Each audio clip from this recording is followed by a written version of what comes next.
তৃণমূলের আমলে উন্নয়নের ছিটে ফোটাও নেই এ রাজ্যে। সংসদে শ্রমিক ভট্টাচার্যের পরিসংখ্যান চোখে আঙুল দিয়ে দেখিয়ে দিল সেটাই। মুখে শিল্প নিয়ে বড় বড় কথা, প্রতি বছরই ঘটা করে ভাড়ারের টাকা খরচ করে বেঙ্গল গ্লোবাল বিজনেস সামিট হয়। সবকিছুই নিটফল সেই শূন্যে গিয়ে দাঁড়ায়।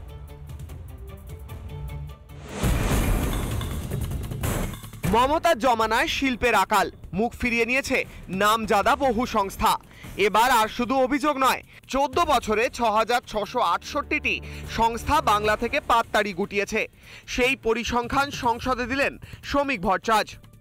সংখ্যানগত 110টা লিস্টেড কোম্পানি তারা তাদের অফিস পশ্চিমবঙ্গ থেকে তুলে নিয়ে যায়। আইন শৃঙ্খলা এবং লোয়ার জুডিশিয়ারি এ রাজ্যে বিনিয়োগের উপযুক্ত পরিবেশ বলে কেউ মনে করছেন না। বাংলায় শিল্প ছাড়ার হিড়িক। 2015 থেকে 2016 বাংলা ছেড়েছে 869টি সংস্থা। এবার 2016 থেকে 2017 তথ্য দেখা যাক। বাংলা ছেড়ে যায় 918টি সংস্থা। অন্যদিকে 2017 থেকে 18 হিসেব বলছে বাংলা থেকে 1027টি সংস্থা চলে যায়। 2011 থেকে 2025 পর্যন্ত বাংলা ছেড়ে যায় 6668টি সংস্থা। বাংলায় নতুন শিল্প নেই, ধুঁকছে নিউ টাউনে মাননীয় সাধের সিলিকন ভ্যালি।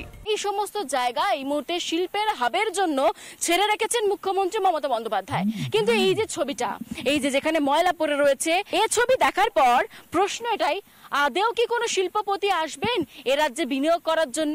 শিল্পের নামে খালি ভাঁওতাবাজি হয়েছে সিলিকন ভ্যালিতে। ভাবলে তাহলে আমরা এখানে এসে কি কাজ করতাম, এইগুলোর মিস্ত্রি হেল্পারিং এসব কি করতাম, আমাদের কথা যদি ভাবতো। ভাঁওতাবাজি কিছু নয়। এখনই এই দেখুন, এই কাজ করছি, পয়সা পাচ্ছি না, মেশিন পাঠাচ্ছি, আমাদের আটকে রেখে দিয়েছি, বাড়ি যেতে পারছি না। শুধু সিলিকন ভ্যালি নয়, যে সিঙ্গুর আন্দোলনকে হাতিয়ার করে ক্ষমতা এসেছিলেন মমতা ব্যানার্জি, তার অবস্থাও একই রকম। জিনিস দেখাচ্ছি, এই একের পর এক কিন্তু সিঙ্গুরে ব্যবহৃত যে জিনিস সেগুলো কিন্তু পড়ে রয়েছে, পড়ে পড়ে ভেঙে যাচ্ছে। স্থানীয় বাসিন্দারা কিন্তু চাইছে সিঙ্গুরের শিল্প হলে তাদেরকে অনেকটাই লাভবান হতেন। কর্মসংস্থান নেই, শিল্পের বদলে হতাশা গ্রাস করেছে সিঙ্গুরকে। এখন তো নেই, কিন্তু আমরা এখানে কাজ করতাম এখন শিল্পে এখন বন্ধ হয়ে পড়ে আছে, এখন আমরা বেকার হয়ে গেছি। এখন এত কিছুর পরেও মমতার মিথ্যাচারের শেষ নেই।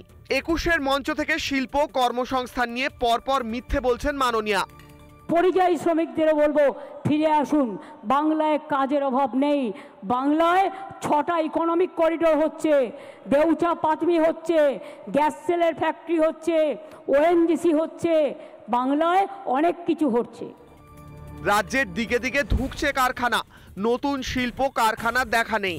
নতুন প্রজন্মের কাছে মমতা যুবশ্রী, কন্যাশ্রী, ললিপপ, এভাবেই বাংলার ভবিষ্যৎকে অন্ধকারের দিকে ঠেলে দিচ্ছে মমতার সরকার।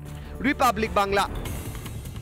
নানা ধরনের কন্টেন্ট দেখার জন্য লাইক করুন, শেয়ার করুন আমাদের ফেসবুক পেজ, সাবস্ক্রাইব করুন আমাদের ইউটিউব চ্যানেল। পাশাপাশি অন্যান্য ব্রেকিং নিউজের জন্য অবশ্যই চোখ রাখুন রিপাবলিক বাংলায়।